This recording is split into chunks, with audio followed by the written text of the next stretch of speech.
I'm the RPG Corbin, and I am covering the influence section of Storypath Ultra, which you can find in a bunch of the games up here, and probably new ones that haven't been announced yet, depending on when you're watching this video. Influence is a very simple system when it comes down to it. It is whenever two characters come into conflict without devolving into fighting. This is essentially if they're having a discussion, a debate, or maybe intimidation and interrogation, as it were, or if someone's just trying to lie. Influence actions are any social affecting skill roll plus an attribute. So if you're doing something like trying to lie to someone, it might be a persuasion plus cunning roll. If you're trying to intimidate someone with a gun, though, maybe you're using your range combat skill plus your presence skill. Influence actions are rolled against a target's integrity. Integrity is a defense. It is usually 1 for players, and when they need to roll for it, they will roll either their resolve or composure attribute and add the number of hits they get to their integrity value. So if I roll 2 hits, I get +2 to the integrity of 1. Influence and integrity tricks are special effects that you can purchase with any extra hits you roll. I didn't mention it before, but hits are essentially whenever you get 8 or better on a die roll. That is when you get to 10, however, because they're d10s, that counts as double hits.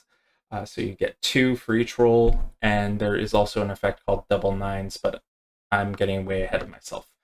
Attitudes in the influence system are essentially, it measures your feeling between one character or to another. There can be positive and negative attitudes, as well as neutral, which neutral don't do anything. Bonds are a connection between two characters. You can have negative and positive bonds, and they will have different effects. I will go over that later. There is also timestamps down below, so please check those out if there's a specific section you want me to go over and you want to just skip to that.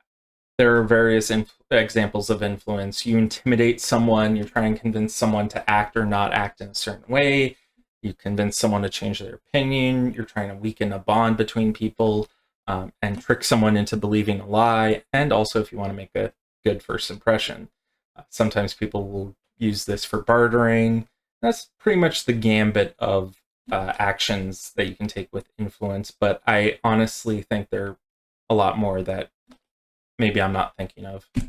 Attitudes. Now, attitudes, you have positive attitudes, which is a +1 social advantage on influence actions against with actions of the acting character.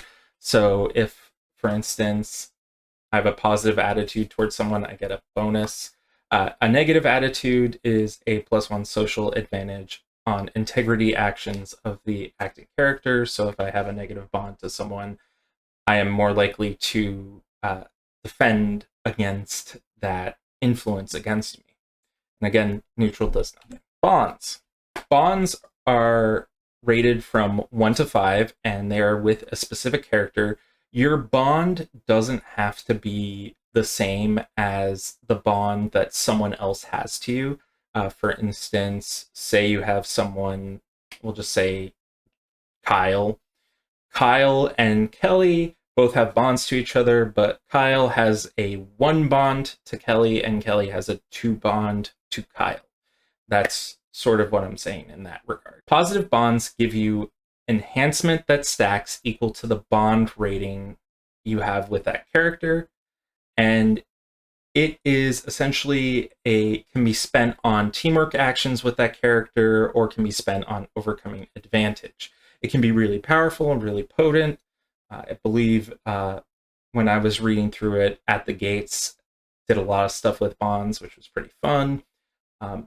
Again, this isn't specifically all of the system for influence. This is just a sort of broad overview of it. There are some games that might play with it differently, and you might need to read more in depth, and there might be new tricks and things that affect influence. I know Curseborne itself has some stuff that can change. Negative bonds, you gain an enhancement equal to the bond rating for taking actions against each other. So this is if you have a nemesis, you can use it to effectively gain an enhancement on resisting influence actions from another person, or even maybe using it as an enhancement on defense, possibly.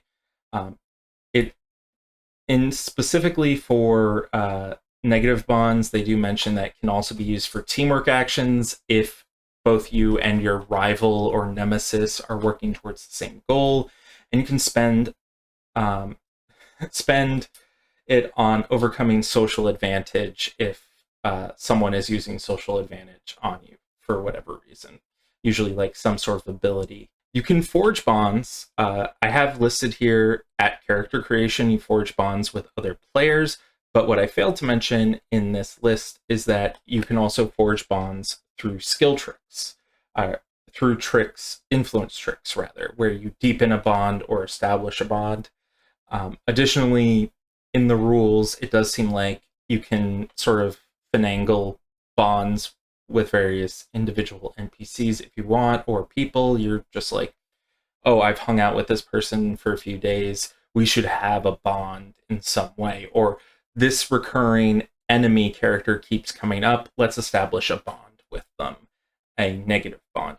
Now, when you're making an influence action against another character, specifically, this is more so with story guide characters using an influence action against a player, but also in this situation, vice versa can also happen. Number one, if an influencing character doesn't want to do something, and even a character doing an influence action wouldn't get them to do it, such as, like, I don't know, killing their child or a parent.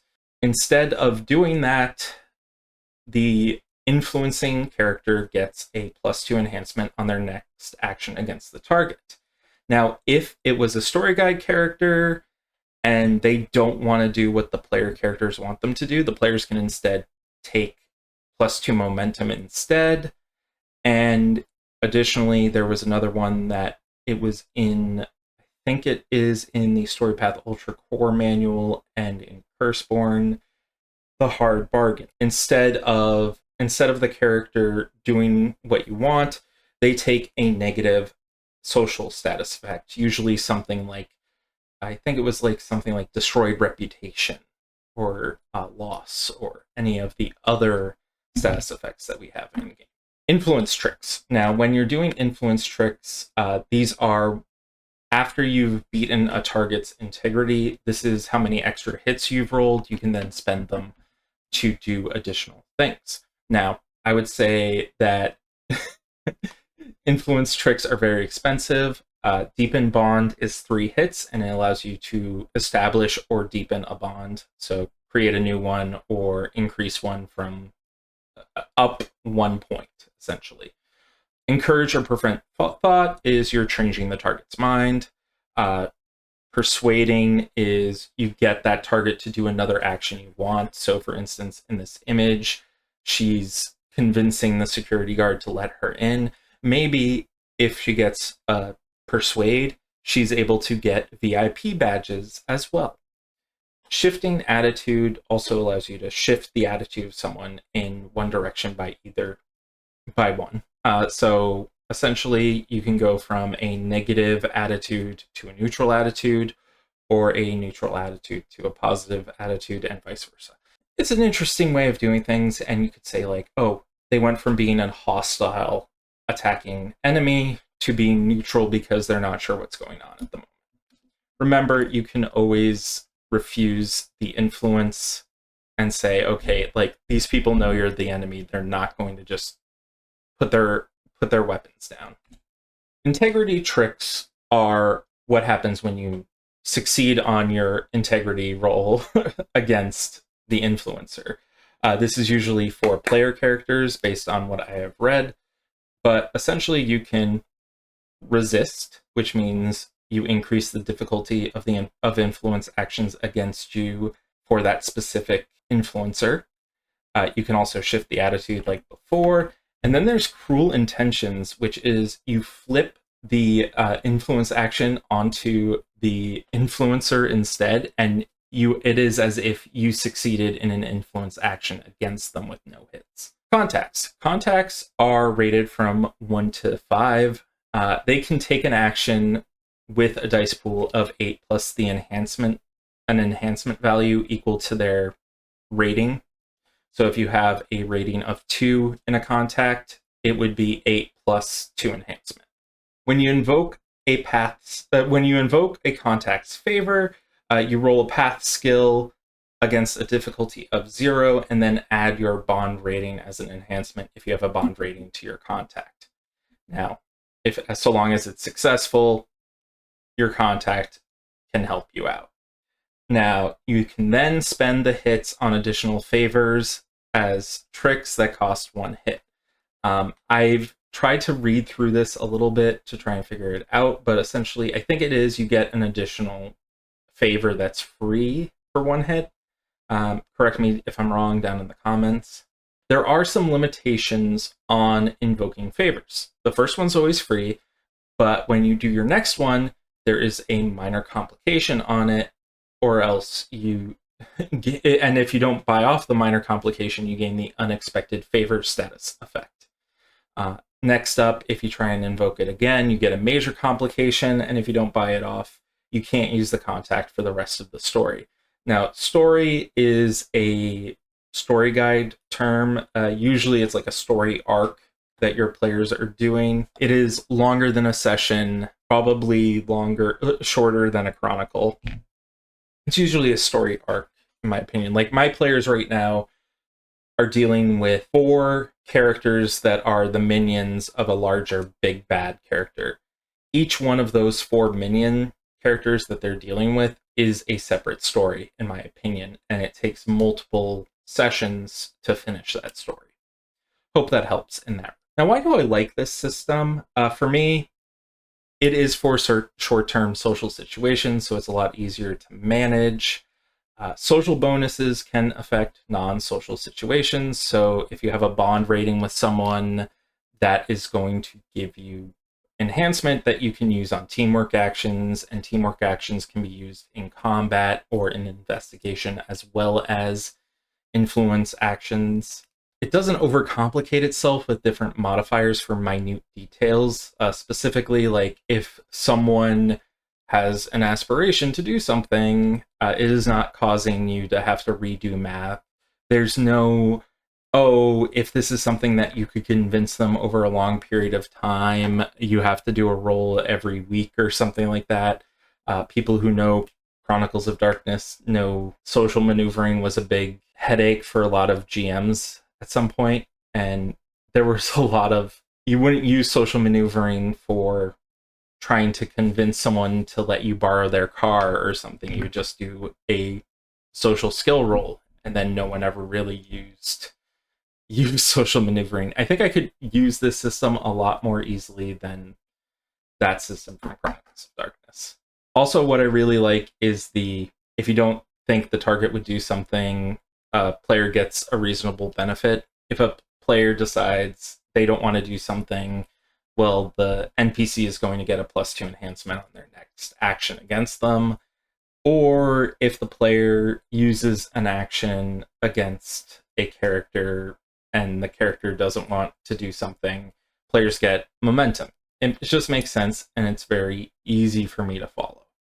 And that's why I like this system in particular. I don't think it goes out of its way to overcomplicate things.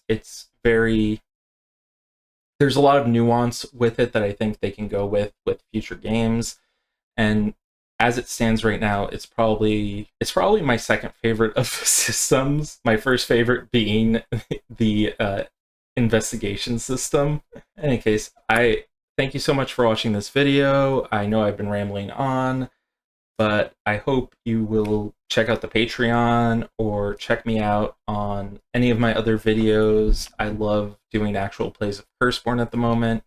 I am excited for a bunch of the Storypath Ultra stuff coming out soon. In particular, I'm really excited about the Curseborne Player's Guide coming up on Kickstarter in October. So please keep a lookout for that. Anyway, hope you all have a good one.